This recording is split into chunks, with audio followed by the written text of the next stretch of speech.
Le module âge et limite. Ce module est nécessaire uniquement si vous faites les salaires avec GastroSalary.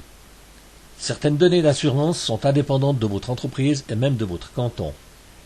Cela peut être simplement le nombre d'heures fixant l'obligation de l'assurance accident non professionnel ou le plafond LA. Plutôt que de vous imposer des mises à jour logicielles, vous pouvez directement enregistrer ces modifications. Bien sûr, nous vous offrons également la possibilité de faire ces modifications pour vous.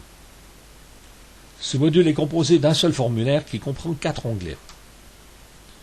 L'onglet Salaires soumis. Il s'agit des plafonds des salaires soumis à l'AVS, à l'assurance chômage, l'assurance accident, l'assurance maternité cantonale, ainsi que du nombre d'heures minimum pour la couverture des accidents non professionnels. Âge limite. Le début de l'obligation de payer des cotisations ordinaires pour l'AVS et le chômage. Taux de cotisation. Les différents taux de cotisation pour l'AVS, pour le chômage complémentaire, l'éventuelle assurance maternité cantonale, les prestations complémentaires pour le canton de Vaud. Militaire et maternité, il s'agit du montant maximum des indemnités militaires à maternité, les différentes allocations étant calculées à partir de cette limite. Lorsque l'une ou l'autre de ces données change, il faut créer, comme pour les catégories, une nouvelle période, ceci afin que les données s'appliquent uniquement à la période concernée. Cliquez sur le menu déroulant Fichier, Nouveau ou pressez la touche CTRL plus N. Une fenêtre apparaît et vous demande de saisir la date de modification qui doit être impérativement le 1er janvier d'une année. Si vous sélectionnez une autre date, GastroSalary vous proposera de toute manière le 1er janvier.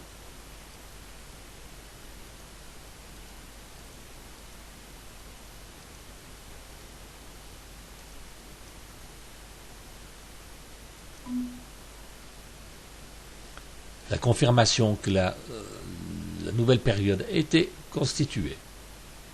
Si vous vous êtes trompé avant de sortir de la fenêtre, vous pouvez supprimer cette nouvelle période en cliquant dans le menu déroulant Fichier, Supprimer dernier.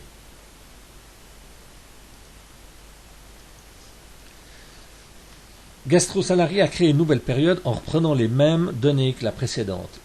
Il vous suffit de procéder aux modifications nécessaires puis de cliquer sur le bouton Enregistrer ou en pressant sur les touches CTRL plus S. Modifier une période. Vous pouvez modifier les données du dernier enregistrement uniquement et si aucun salaire n'est établi pour une période en deçà de la date de début de validité de la nouvelle période. Si pour une raison extraordinaire vous deviez être amené à le faire, veuillez nous contacter. GastroSalary contrôlera de toute manière l'existence de salaires établis avec les données à vos modifications. Saisissez les modifications puis cliquez sur le bouton Enregistrer ou dans le menu déroulant Fichier plus Enregistrer. Supprimez la dernière période. La suppression de la dernière période n'est possible que si aucun salaire n'a été bouclé avec les données de la période que vous voulez supprimer. Dans le menu déroulant Fichier, Supprimer. Vous pressez les touches CTRL plus D. Là, le système accepte et la dernière période a été supprimée puisqu'on voit que c'est la période valable depuis le 1er janvier 2012.